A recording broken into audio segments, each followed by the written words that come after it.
আজকে আমি ৳২০০ র মধ্যে একটা চ্যালেঞ্জ ভিডিও করব।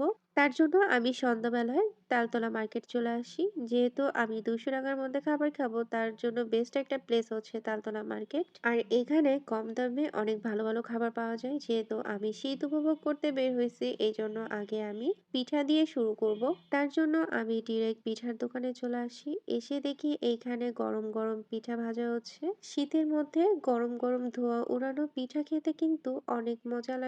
এই দোকানটায় শুধু চিতই পিঠা না, অনেক রকম পিঠাই পাওয়া যায়। কিন্তু আমি এখান থেকে শুধু চিতই পিঠাটা ট্রাই করব।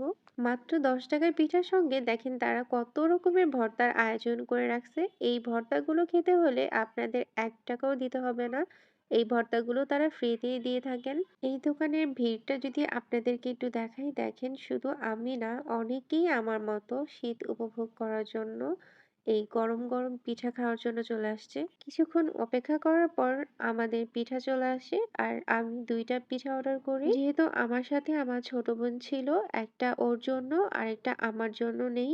এই দোকানের ভর্তাগুলো অনেক মজা ছিল। সবগুলো ভর্তাই অনেক মজা। পিঠা খাওয়া শেষে আমরা রাস্তার দিকে হাঁটতে, হাঁটতে চলে আসি। তারপর আমরা একটা মোমোর ভ্যান দেখি। ওখান থেকে আমরা মোমো অর্ডার করে দিই। আর এই মোমোগুলোর প্রাইস ছিল ৳১০০। ৳১০০ র মধ্যে আমরা ৬ পিস মোমো পাই। আর এইগুলো চিকেন মোমো ছিল। তার সঙ্গে ২ টা সস আর একটা চাটনিও দেওয়া ছিল।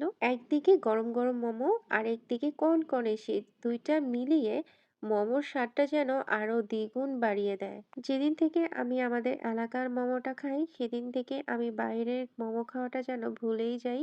অনেকদিন পর আমি বাইরের মোমো খাচ্ছি। ৳১০০ র মধ্যে এই মোমোটাও কিন্তু ভালোই ছিল, খারাপ না। মোমো খাওয়া শেষ করে আমরা আবার হাঁটা শুরু করে দিই। সামনে একটা ভাপা পিঠার দোকান পড়ে যায়। মূলত আজকে আমাদের বের হওয়ার কারণ হচ্ছে শীত উপভোগ করা।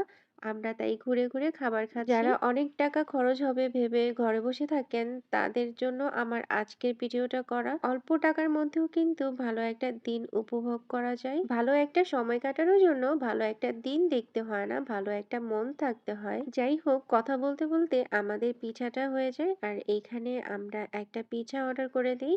এই পিঠাটার দাম ছিল মাত্র ৳১০।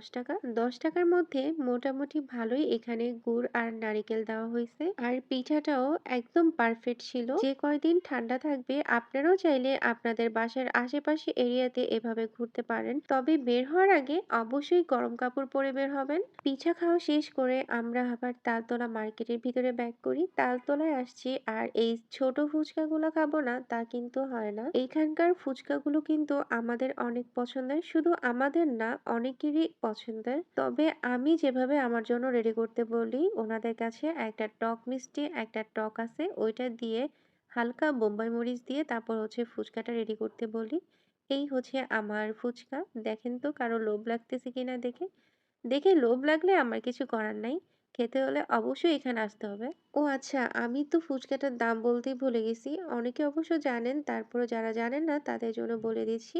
১ বাটি ফুচকার দাম হচ্ছে ৳৩০। অবশ্যই এখানে কয় পিস থাকে আমার জানা নেই। আমি কখনো জিজ্ঞাসা করিনি। এবার আপনাদের সঙ্গে আমার সঙ্গে ঘটে যাওয়া একটা বিষয় শেয়ার করি। সেটা হচ্ছে আমি সবসময় চোরামি করে বোম্বাই মরিচ নেই। কিন্তু মামা এবার ভুল করে আমাকে অর্ধেক বোম্বাই মরিচ দিয়ে দিছে। এই পর্যায়ে আমার ঝালখোর মানুষগুলোর কথা অনেক বেশি মনে পড়তেছিল যে এই ঝালগুলো যারা খায় তারা কি ফিলটাই না পায়। যাই হোক, ভাইয়া কিন্তু আমাকে এই ঝাল কন্ট্রোল করার জন্য অনেকগুলো ফুচকা ফ্রিতে গিফট করছিল। এবার চলে আসলাম আজকে আমাদের লাস্ট খাবারটা খাওয়ার জন্য, সেটা হচ্ছে চা। চা খাবো না তা কিন্তু হয় না। তার উপরে চাল আবার বলে কথা। তাও আবার এই শীতে। এই শীতে যদি আমি চা না খাই তাহলে তো আমার শীতটাই উপভোগ করা হতো না। যাই হোক, এই চাটার দাম হচ্ছে ৳৩০। আর এইটা হচ্ছে মালাই চা ছিল। এই দোকানের মালাই চাটা আমার অনেক বেশি ভালো লাগে।